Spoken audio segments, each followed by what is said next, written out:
see if I can get some sharing in here. It's always the technology at the last minute. Let me see here. This should be the screen. And John, I'll watch the chat area for I'll watch the chat thing for any type of questions or commentary. Very good. So can I get a feedback from at least one of you that you can see my my screen? Yes, I can see it. Okay, very good. So as Tim just said, we're going to talk a little bit about MLOps today. And, you know, anybody who's been at any of my presentations realizes that I bite off these giant topics that do not fit into 50 minutes. And then I try to squeeze them into 50 minutes. So you can consider this a primer on MLOps using machine learning and DevOps, and also with GitHub in there. So, you know, there's, you know, as you know, Microsoft owns GitHub, and there's an ongoing effort to bring some things together and integration points. So I'm going to show you a little bit of, or at least in my references, some things that you can find out on GitHub and how they integrate also with Azure DevOps and Azure Machine Learning's capabilities. So I'm a cloud solution architect here at Microsoft. I've been doing data-centric development and business intelligence and data science and things like that for over 20 years, more like 22 or 23 years. I've done some rotations at Microsoft in the past with Microsoft Consulting Services, where I did all that kind of fun stuff, SQL and BI.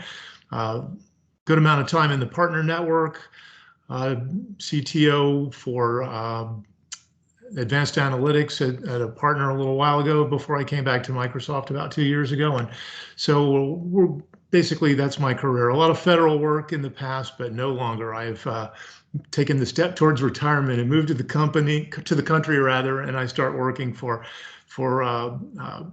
private sector part of our business, the retail and consumer goods part of Microsoft's business. So without further ado, our quick agenda is just, we're going to talk a little bit about the problem. What are we trying to solve? What's going on here? Some of the challenges that we encounter when we're trying to deliver machine learning services and sustain them so they can be reliably consumed. We're going to talk a little bit about the solution space, some of the concepts around DevOps and MLOps, how they all kind of fit together. So, you know, I'm assuming very little here, even though some of you may have some background in this. Then we're going to do a little bit of a dive into some of the details. And, you know, the amount of depth is always going to be limited by the amount of time we have. So starting with the problem. Well, the problem is that none of this machine learning stuff is very easy. And we sell it to the customers in terms of its business value. Hey, we're going to be able to predict things for you, and it's going to allow you to improve your sales and your pricing and your supply chain and all kinds of things, depending on the vertical you're working in. So they're kind of like tapping their foot saying, where's the business value?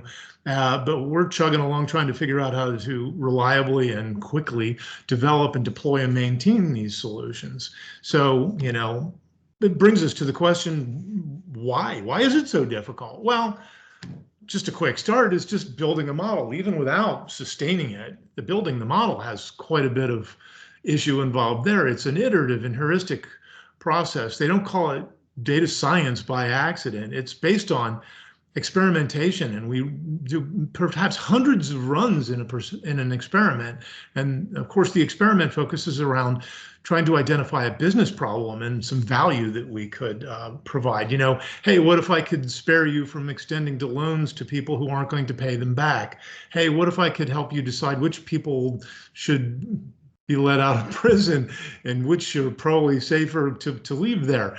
All kinds of business, you know, supply chain, you know, when to restock things and how to price them, and, you know, what's my house going to be worth at any given point in time? All kinds of business problems we could come up with and sell a solution. But, you know, we have to go and we have to find the data and see if it supports that decision.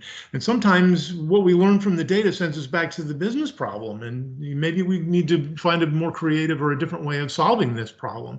And once we get the data, you know, it could be sparse and dirty and full of outliers, and we've got to go through the business of, you know, removing duplicates and figuring out whether we should remove columns or observations that have too many nulls, or whether we can impute those values safely, and whether we need to select certain features, that is columns in a result set, or ignore other ones, or can we use combinations of features to create new features, or are there interactions between features that we need to be able to exploit?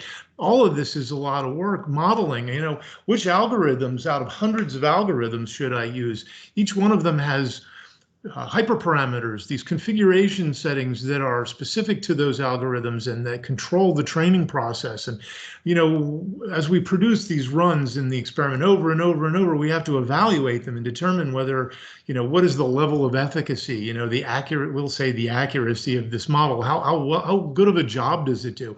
And there's a lot of steps to just figuring out which model is going to work. And then we got to deploy it and blah, blah, blah, blah.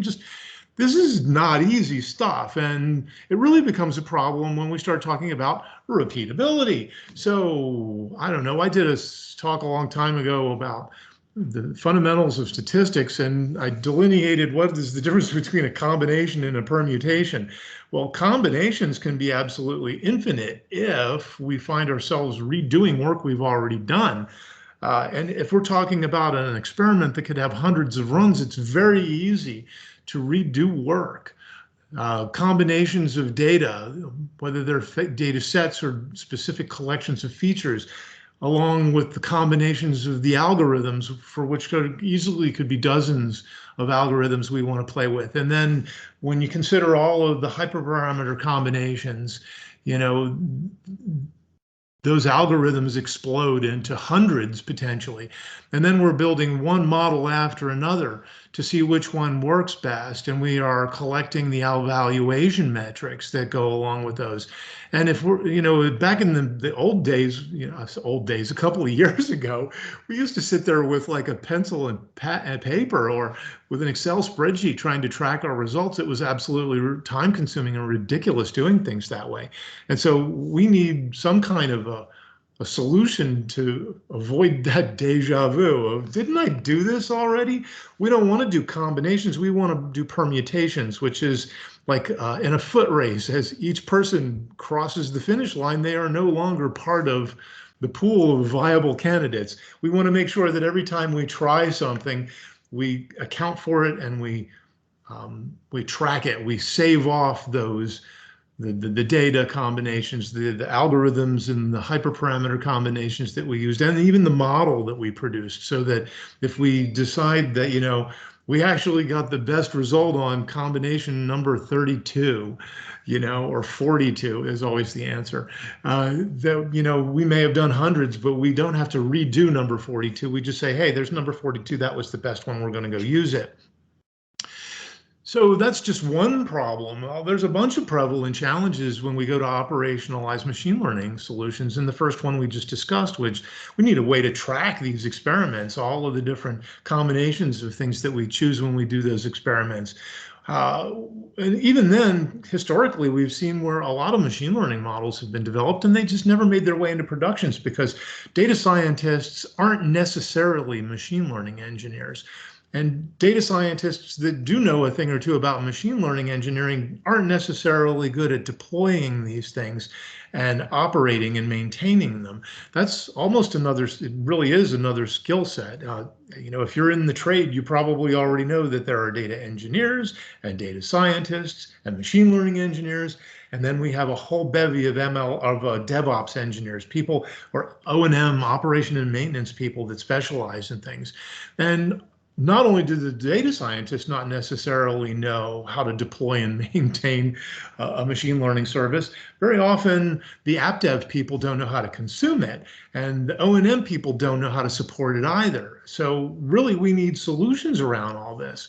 And let's just go out on a limb and say we get this stuff all into production and it's humming along, and that's great and fine and dandy, but the nature of machine learning services is that they tend to degrade a little over a time, especially in the first 6 months, which is kind of, the trial period for how good a job the data scientist did of accounting for the variability in the, we talk about populations and samples. We had to create a data sample to train the machine learning algorithm, and we had to rely on, to some extent, what the data engineers gave us when we did that. But between the two of us, how well did we account for the variability in that data?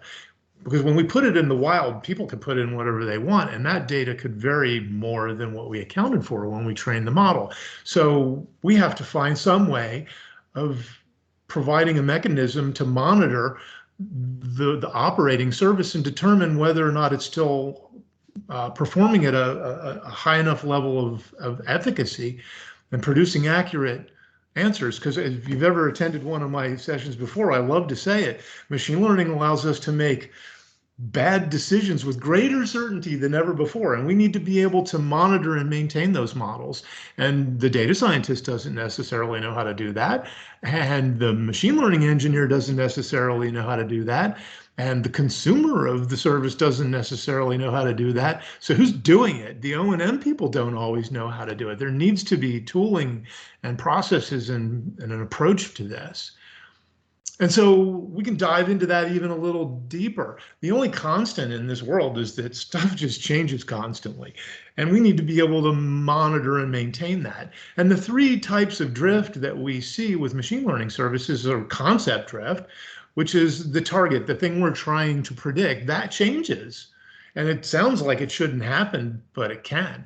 And that causes the data scientist really to go back and completely rethink the problem domain and go searching for new data potentially, and identify a different variable as the target and redo the service from the ground up. And, you know, maybe we can't necessarily do that automatically, but we can certainly monitor the ongoing service and determine whether we think the concept of the business scenario has drifted. Then, of course, the most popular thing is the data drift, because we don't know whether the samples we use to train the data set captured the variability of the domain or not until we start putting it in the wild and seeing what happens. And the fact of the matter is it's the skewing of the thing, of the model itself, could actually be causing, you know, because we as the customer, as the business host of the service, may be changing their behaviors, you know, how they set pricing or how they do something in their business world. It could be changing the way the customers interact with the service, and therefore all of this is skewing the data, is causing or precipitating the change in the data. So even if we got all of the variation in the data at training time, that can change because of the simple fact that people are using these machine learning services. And then also the model can drift, and that's when the design of all of the X, the input variables, as they relate to the target, which is the concept drift, that can change too. And so the bottom line is we have to be able to monitor all this drift in order to maintain the veracity of the models.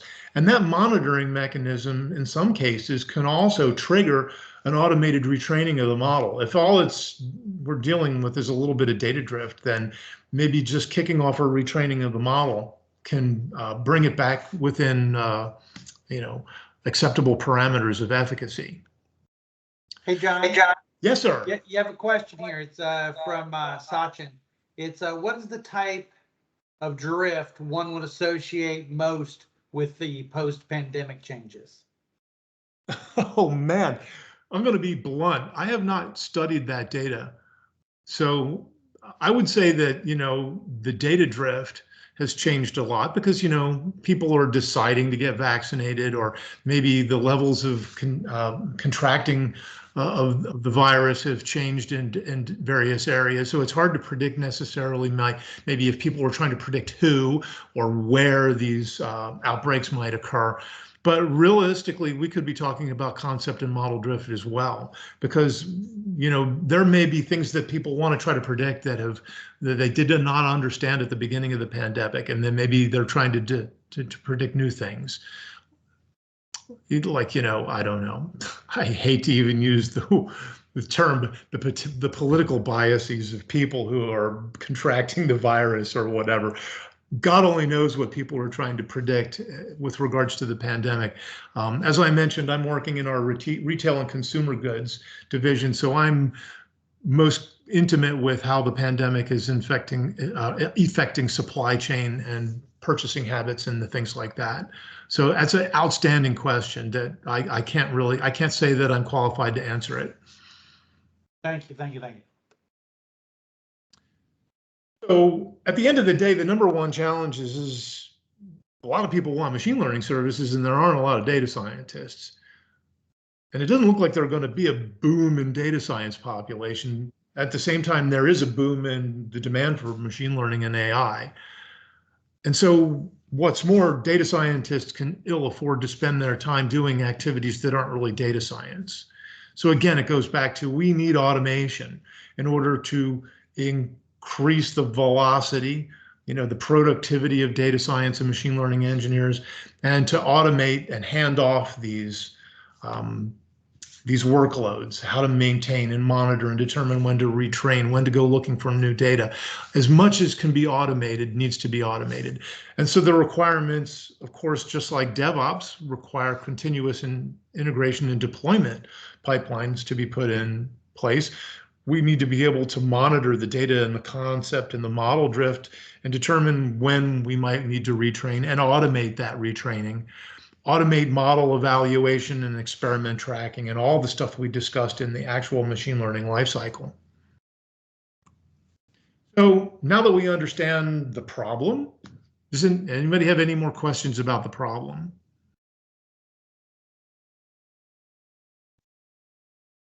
Okay, I'll take that as keep talking, Jon.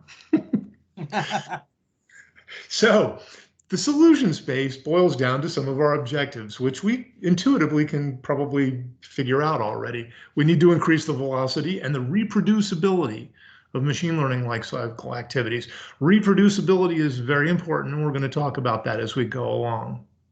We've got to be able to deploy the models themselves so that they're easy for people to consume. If I'm an application developer and I want to consume a machine learning service, what am I supposed to do with a pickle file, which is a compressed machine learning model file? You hand that to an app dev guy and he's just going to look at you like you've got like lobsters climbing out of your ears, to quote Christmas Story. What do you want me to do with this? So we've got to be able to deploy it in a very repeatable and resilient way. Think about the way we're deploying microservices and using containerization. We got to do that.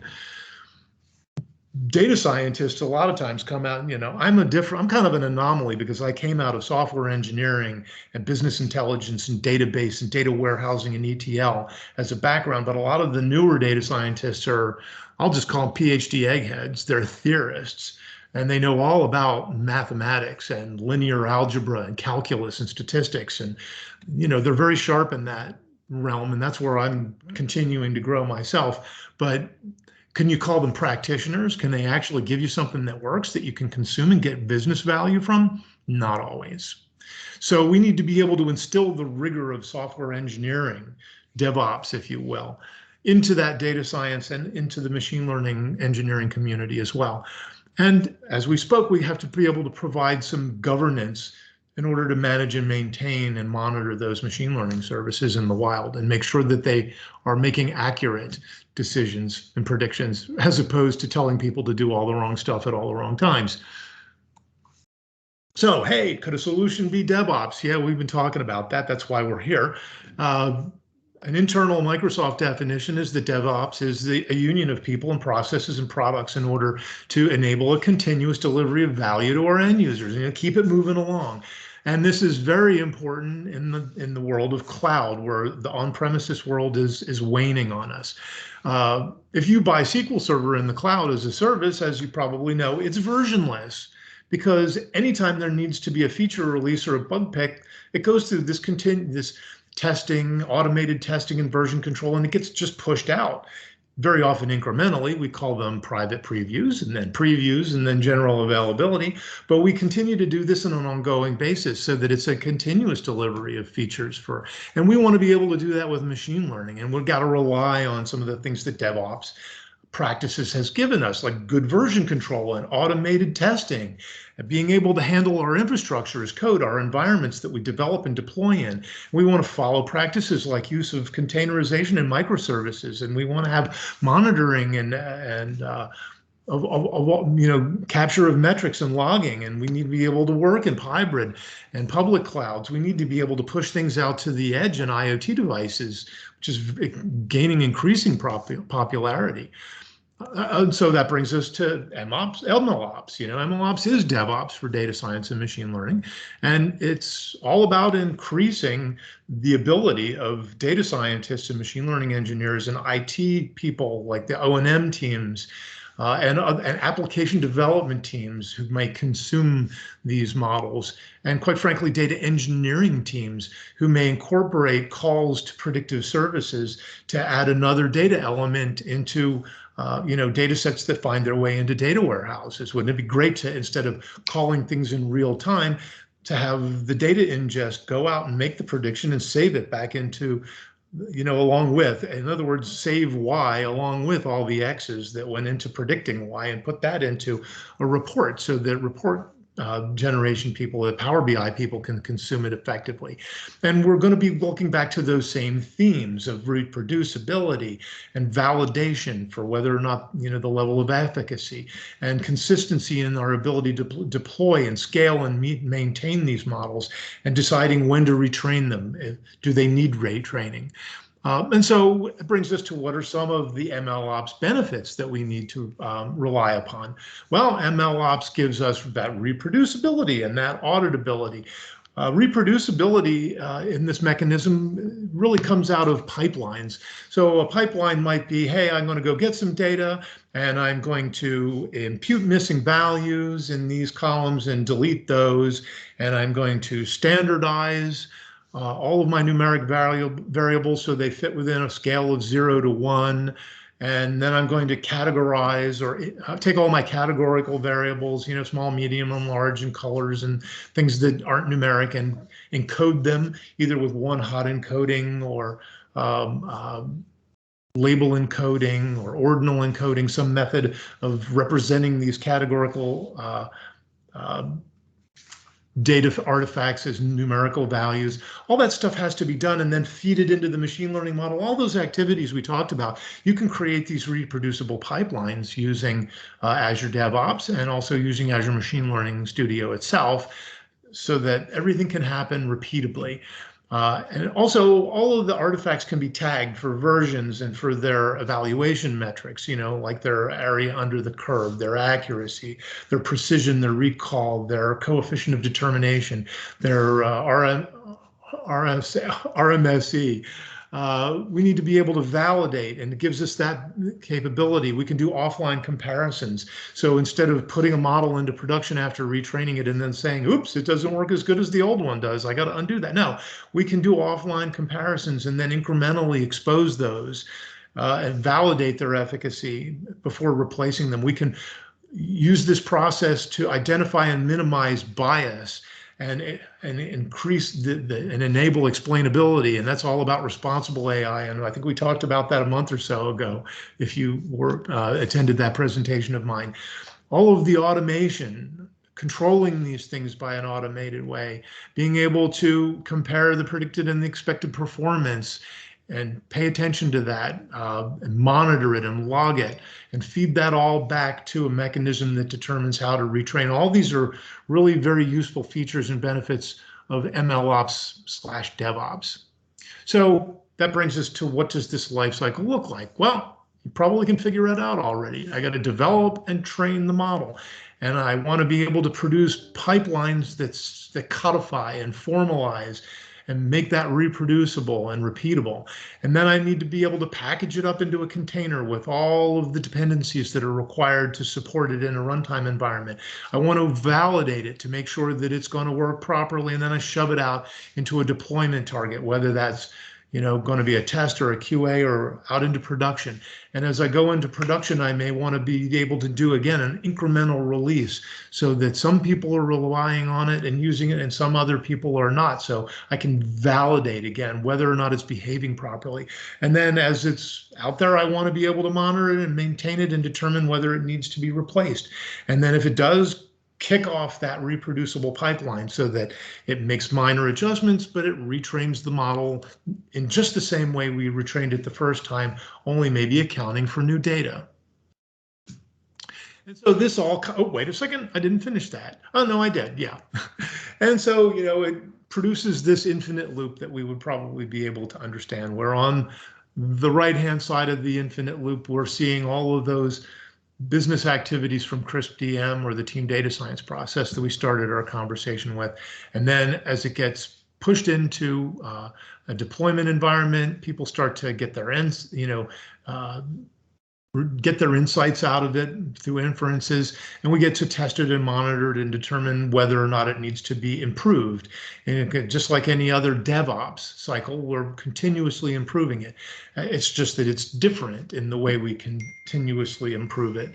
Instead of writing new features or addressing bug fixes, we monitor for change and determine whether this one feature needs to be updated or not. And that brings us towards some of the details. And man, I'm making good time. We may even get to some demo. So we need to take a look at some of the products and look at how they interact to using DevOps and the tooling there to support ML and AI solutions. So here's a ton of product offerings, and I'll try not to exhaust this eye chart, but essentially we can see here where what we're talking about is the experimentation and development lifecycle, and what kind of resources do we have available there. You know, AutoML, Hyperdrive is for exhausting all of the different permutations of hyperparameter settings and automating that process. AutoML, of course, we've done some presentations on that, and there's great value there. Just if nothing else, to get the project started. Even a good data scientist can make effective use of AutoML and then fine tune it later on, or at least see if through our explainability tools whether or not what AutoML produced was correct. You know, whether it was the veracity of the correctness of the model was there or not. Then we have compute services, including the compute that comes along with Azure machine learning and things like that. We don't use them that much anymore, but we used to call it about data science VMs, but the ML VMs are consistently manicured environments that are available through machine learning services, and we'll show you those. You can also exploit Databricks, although Databricks fits into this entire environment differently than a lot of Databricks people might want to sell you on. Databricks can be an important platform for the compute mechanism. And of course, our storage services, Azure Data Lake and Blob Stores, and our file services out in the cloud, very important, especially since everything in the cloud, just about everything in the cloud, everything from Hadoop through Azure Machine Learning and Spark and Synapse separate compute from storage. So everything is eventually uses our storage services in this environment. Then we have the MLOps services, the reproducible environments, the code repositories in Azure DevOps, the ability to manicure and save data sets so that we're using the data set over and over again. The model training itself, the pipelines, the validation, all the model registry and deployment capabilities that we have using DevOps and Azure Machine Learning services. And then we have a variety of inferencing platforms that are good for, you know, obviously Azure container instances for testing, and Kubernetes for hosting microservices that expose, you know, RESTful endpoint APIs to end users. We can do batching directly through Azure ML Compute, which is now integrated with Synapse. So we can do that all together. We can even do it out on the edge using IoT Hub. We can monitor it. Essentially, monitoring focuses around Azure App Insights, and together with the metrics that are being generated by hosting it using and developing it using Azure ML services, together they provide that monitoring both at experimentation and at inference time. It helps us to automate kicking off the retraining of models. And kind of an end-to-end view very quickly. A lot of people have trouble even putting this together in their head, but you know, the data engineer is a very important part of this. And you know, I think I was talking with Frank Levine one time, and it really is, you know, a lot of data scientists just don't have that background, and it's critical. And so people who are doing data engineering are great candidates for becoming data scientists because of their intimate understanding of data. But this pipeline from ingesting from structured data sources like databases and semi-structured data sources like NoSQL databases and completely unstructured data sources like we would find in blob stores, where we might find images and videos and audio files and raw text, like corpus of text from books and things like that. All of that can be merged together and passed along and then stored in a way that can be consumed multiple times over and over. And if it's big enough, then Azure Databricks can be used to clean and impute and transform the data to produce a good sample data set for further analysis, either in feeding a data warehouse like Azure Synapse or Azure basically SQL Data Warehouse, or whether we're going to use those for further data science experimentation and analysis. But Azure Databricks, the Databricks people would like you to believe that you need to train your machine learning models on petabytes of data. And because you need to use petabytes of data, you need to be able to have this massively parallel capability for training machine learning models. And while that may occur in some edge cases, especially with large binary data like video streams, it's just not necessary with most tabular data sets. What we really want to do is take a very good representative sample of a large amount of data, which may be petabyte scale, boil it down to a couple of 100,000 or maybe at the most a couple of million rows, and then use that to build and train the machine learning service and test it, and et cetera. So that's where Databricks can fit in, but essentially, we can serve it up to people using Synapse, and we can use Azure Machine Learning to create and manage our model development process. And the important story here is that all of this is tightly integrated with Azure DevOps. I think if you've used Azure Data Factory, you know that you can save it in Git and integrate it with Azure DevOps. We can expose data anywhere, really. We know that we can, that Azure Databricks objects are first-class objects in Azure Data Factory. So if we're using that as a compute target or something in the data factory, we can have tight integration with DevOps there, including the infrastructure as code that we need to create the Databricks cluster environment. The same thing can be said with Azure Synapse. Synapse now today gives you access to both Azure Data Factory, if you will, and Azure Machine Learning Services from within Synapse. So hey, all of it really, we're like Timothy said, next week we're going to talk about Synapse, or at the the AI Data Camp, or in November. We're going to focus around Synapse, and you're going to see all of these components exposed through Azure Synapse. So this is how the whole platform fits together. And I particularly like to emphasize that really Azure Databricks is most instrumental when you're doing data preparation and not so much when you're doing prediction. However, you can register a Databricks Spark cluster as a compute target from within Azure Machine Learning. So that's important. So this is what the Azure MLOps lifecycle looks like with regards to AML. And by now you should know it. You've got to build and train the model through experimentation.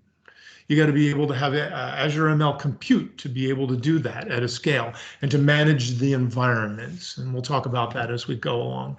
We need to be able to push it out in containers and test it on something like Azure Container Instances to make sure that it's performing to our expectations, not only with the efficacy of the inferences, but also with the amount of time and cycles, the resources it takes to actually render one of those inferences. Nobody wants to push a button and wait 5 minutes for an answer. And then we have to deploy them at scale. And we very often do this in a Kubernetes environment, but remember, we can also do this on edge using IoT edge devices, which at the end of the day are running in containers in a Kubernetes environment. And we have to monitor it and determine when to kick it off. And we have to determine how to incorporate our changes in our development in a consistent way, incrementally.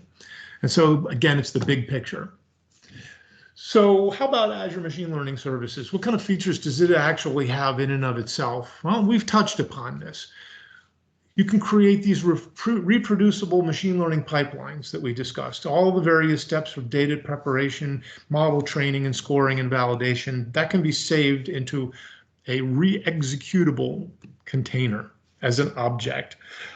We can also save the environments themselves. So if you're using XGBoost or TensorFlow and Keras or whatever, you need to be able to have an environment at deployment for inference that mirrors your development environment. Otherwise, when you push it out, it's going to go looking for dependencies and not find them, and it's going to fall over, burst into flames, not going to work. So it's really important for us to be able to maintain and manicure reusable software environments. I'm an old guy. I remember doing COM development. We used to have to do COM development, and the big joke was it worked on my machine. In order to test it, you had to package the software into DLLs and then go wax it, your development.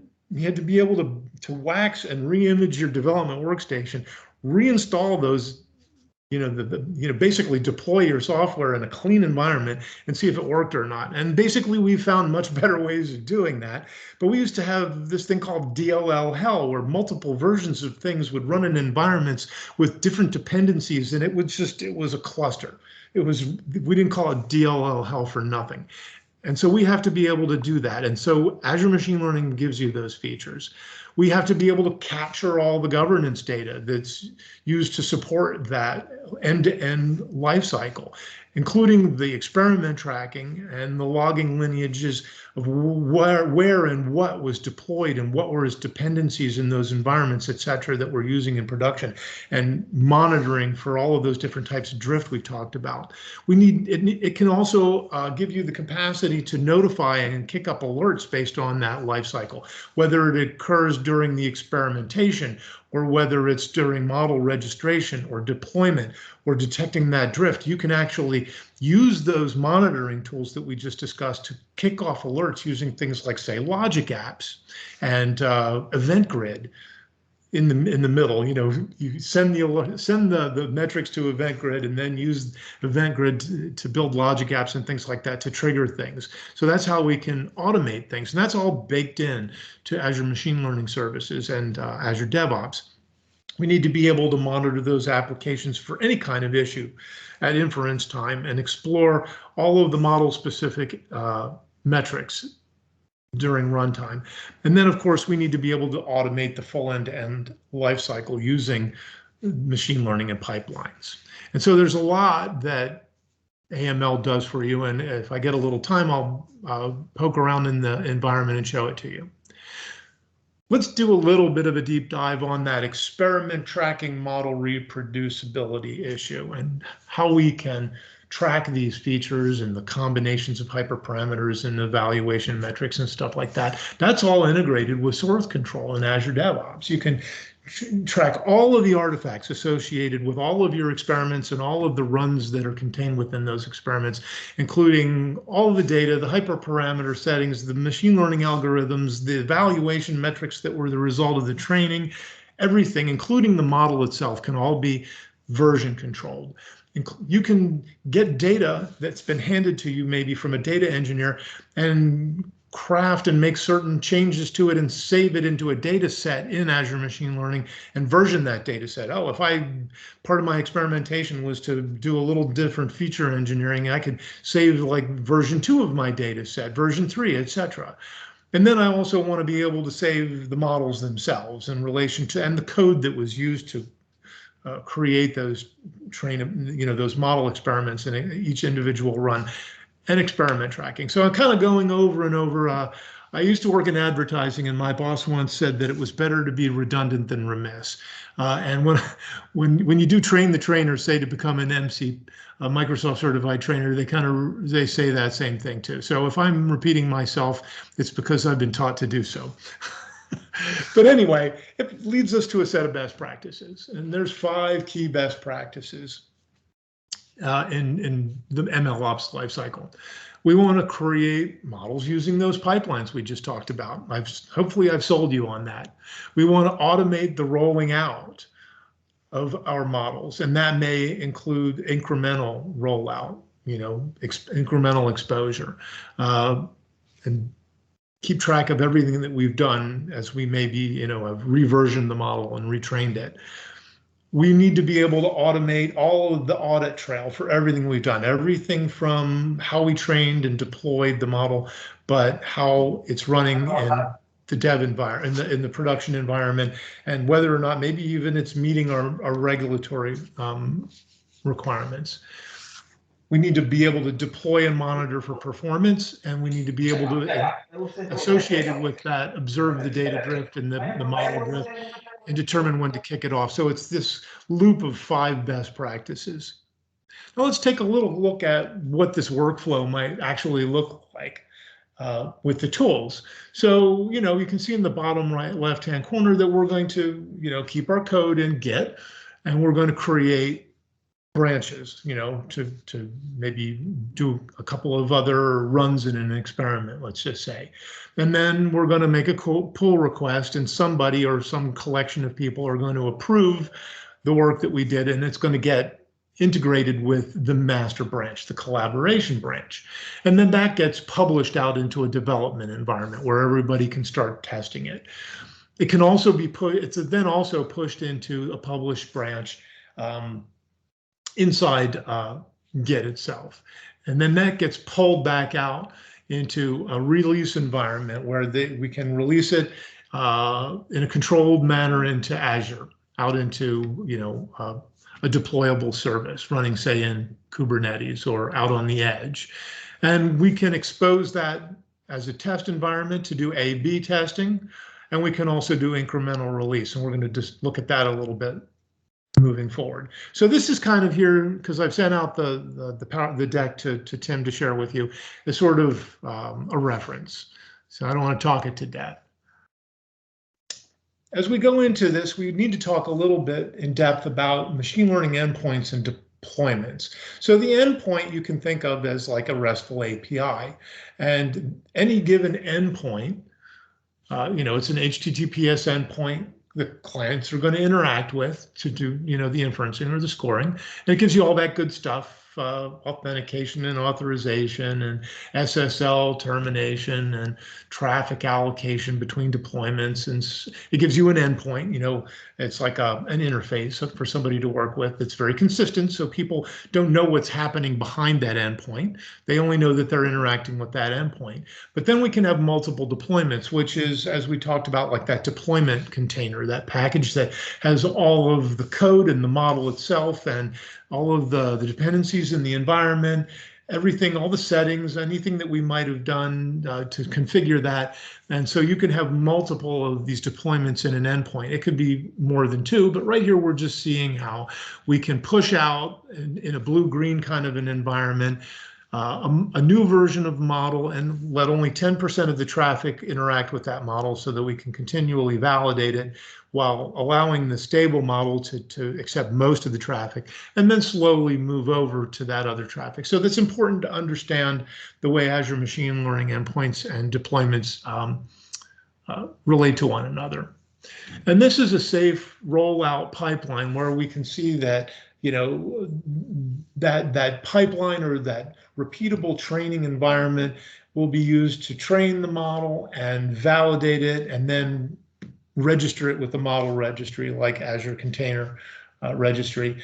And then it can be pushed out in a safe environment where you can see we can incrementally roll it out to only 10% of the traffic. And then we can have either human or automated approval processes to make sure that we're not going to release a bug, if you will, into the wild, and then incrementally add more traffic to it. And then finally, we can eventually delete the old model if we're convinced that it's no longer good and that the new model is serving our purposes better.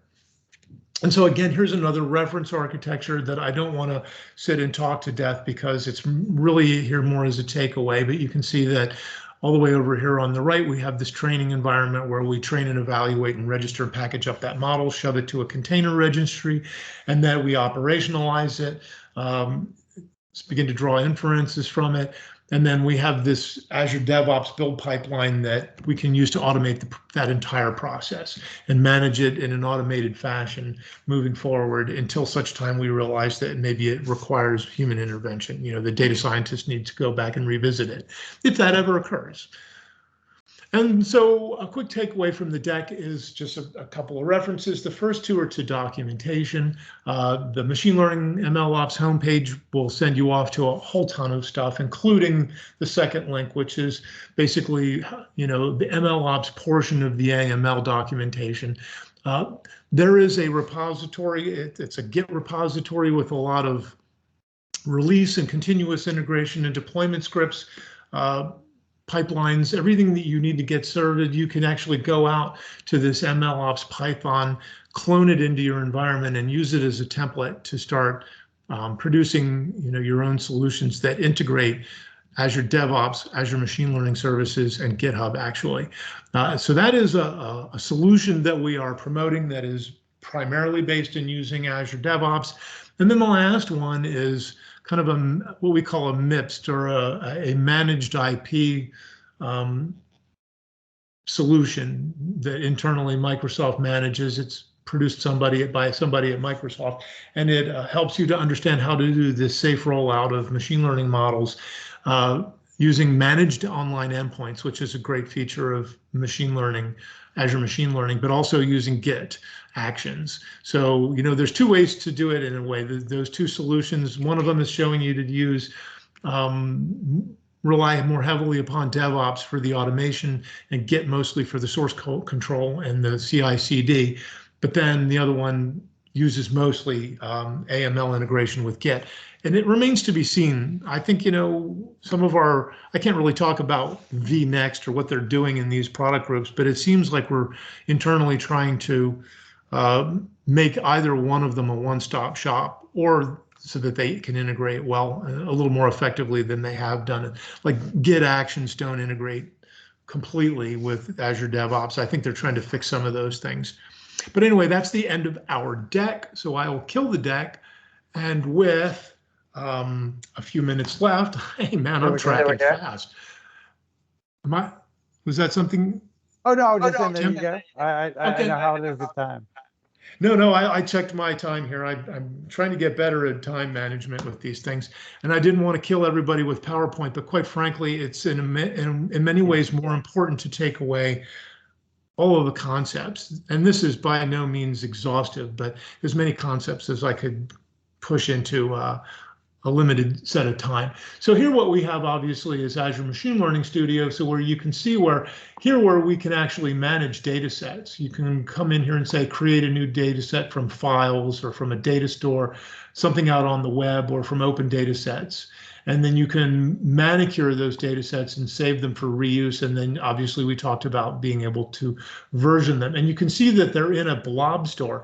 Down here are kind of our physical resources. Here in the compute area, I can create a compute instance, which is basically like your machine learning desktop in the cloud. And I would highly encourage everybody to stop using their own workstations as their dev environment. You can run Docker locally on your workstation for the sake of very quickly deploying and validating deployments rather than doing them in the cloud. But I would never rely upon the build environment in my local workstation anymore. Always create a compute instance. And then if you have large jobs, or if you need your training to occur very quickly, then you can set up compute clusters, and that can give you access to GPU support if you're doing computer vision or some other things that require a GPU. But you set up these clusters, and they can be small, medium, large, huge. They can be, GPU centric or compute heavy versus storage heavy, or vice versa. But they give you a lot of different opportunities to size a cluster and get something that you could never afford to stand up on site, but stand it up in the cloud, use it for your job, and then deprovision it so that you're not paying for it anymore. You can set up instance clusters. And in this case, you can see that Kubernetes service is really the one that you're going to find yourself doing more than anything else. And I haven't stood that up. It's kind of expensive to keep a Kubernetes cluster floating around out there, even for a Microsoft employee. And this thing just wants to jump around. It's driving me bonkers. So anyway, and then you can attach computes, and we discussed that we can go in and we can attach something like an HD Insight cluster, or a virtual machine of our own making, or more importantly, a Databricks cluster. So here we can, have multiple compute environments. Here are the environments that we talked about, and you can see I've saved off some environments already. And this would include all of the libraries that I might choose to import. Like say I set up a cluster and it doesn't have XGBoost and I want to use XGBoost. I can go out and install XGBoost and save that environment off so that every time I go to run these things, I can curate these environments. Microsoft, under curated environments, has a number of these, and you can see it involves the operating system, and whether it's got TensorFlow and a particular version is very important. You try to run something that you trained in TensorFlow 2.4 on a TensorFlow 1.1.5 environment, and you're not going to get anything you expected. So it's very important to be able to manage those environments. These data stores very often, so when you provision a machine learning workspace, you get a default data store, but it's not huge. And maybe you have a data lake with just petabytes and petabytes of your golden data that you need to go retrieve and use to make one of these data sets we were talking about. You can register that, say that ADLS endpoint, or God forbid, one of those S3 buckets or something, but you can register those all and be able to get to that data. Of course, you have to have access to it, and it could be, the authentication and authorization is what might trip you up. You get token-based authorization or whatever. But the point is once you sort out the details, you can register those storage endpoints. And then you can do data labeling, and you can link services. We're not going to talk much about that right now. They're not really germane as much to this conversation. But up here, we can save off these repeatable pipelines for experiments. And say inside one of these experiments, you can see many, many training runs in here. And this is based on this MLOps Python resource that I was talking about, which you can see here. What you'll do is you'll clone this and use it, register it in Azure DevOps as a repository, and then you can work on, use all the artifacts that are in that Git repository. Include a lot of the experiments and the training and the infrastructure as code pipelines, everything that are there. But here, in AML, these are the actual experiments that we ran, and I can say, let's say this one completed, so I'll open it up and I can see that inside this I had a training pipeline, and then I evaluated it, and then I registered it. So these are different pipelines that I've saved off to train models and to register and deploy and to evaluate models. And so let's say, okay, well, I'll go down here and I can look at my pipelines, and you can see that part of the MLOps Python solution was to create those pipelines. It goes right back to it. So where you can see the pipelines, the experiments that were created using it. I can also save off the models that I've registered. They will appear here as you register in them. And also, as you set them up, this is an endpoint running on an ACI cluster with this particular model running. And you can also, those are real-time endpoints, but you can also have batching endpoints. And a batch endpoint would be very useful if, say, I were calling it from an ETL process, and I wanted to incorporate the inferences in my data warehouse. But otherwise, my real-time endpoints would expose it to applications. Say I have, an insurance adjuster who goes out in the field and collects some information about an accident, and he can push a button, and maybe it's going to predict whether, this person was at fault or that person was at fault, or predict how much the check would be to, cover the damages or something like that. That could all be done in real time through an application using one of these endpoints. So this kind of gives us an idea of what's in Azure Machine Learning if you haven't seen it before, but there's also a way to save off all of our notebooks, and you can see, everything that I did in producing these experiments and runs and pipelines is all gets saved off in a notebook if I choose to author it that way, and that notebook would potentially be checked into GitHub. So let's take a look at it a little bit here. I'm going to get rid of this one. Look at it here. And yes.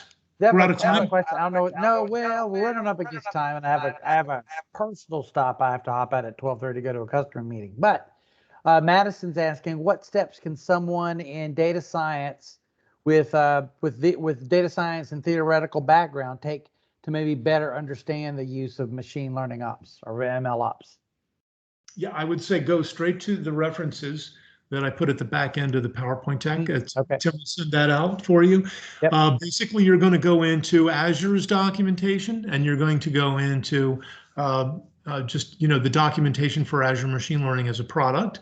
And then you could also look at the documentation for Azure DevOps and Git, but that's kind of everything you can get from that first page, the MLOps homepage.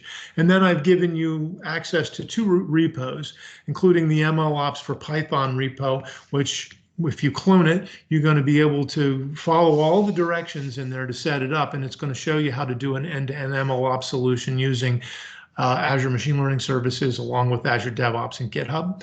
And then the second one is a GitHub repository that shows you how to do safe rollouts, those incremental exposure using GitHub and using Azure Machine Learning's managed online endpoints in concert with GitHub Actions. And so those are two different popular approaches, even as consultants go out from Microsoft to deliver for our customers. That's really the place to start. As there's a lot in there. You're going to spend a lot of time getting your head around a lot of this stuff, which is why this is really just a primer. That's right. Hey, John, I've got to go at 12:30. I've got a customer facing meeting. Want to bring her in for a landing here, and let's go ahead and Absolutely. Thank you so much for your time. By the way, if I don't say that again, I won't say it right now. Thank you very much for your time. Oh, you're very welcome. I really enjoy doing these things. As they say, you never really learn anything until you try to teach it. And That's right. I really at my stage in my career, I'm trying to pay forward everything that I've learned over the last 20 some odd years and get other people up and running. In fact, for those of you who I've not told this to, my career goal next after Microsoft is to enter a PhD program for data science, hopefully the one that they're hosting at the University of Virginia, and segue into a retirement career as a college professor. So, wish me luck. And thank you so much for attending today. And I hope to see you again at a presentation in the future. Right. Feel free to reach out to me through Tim, or if you have my contact information, feel free to reach out to me for any questions you might have. Yeah, you're getting a lot of compliments in the chat. A lot of thank you, great presentation, very crisp and interesting presentation. So thank you, John, very much. I'm going to stop recording, guys, and I'll post John's presentation up by about 3 o'clock this afternoon.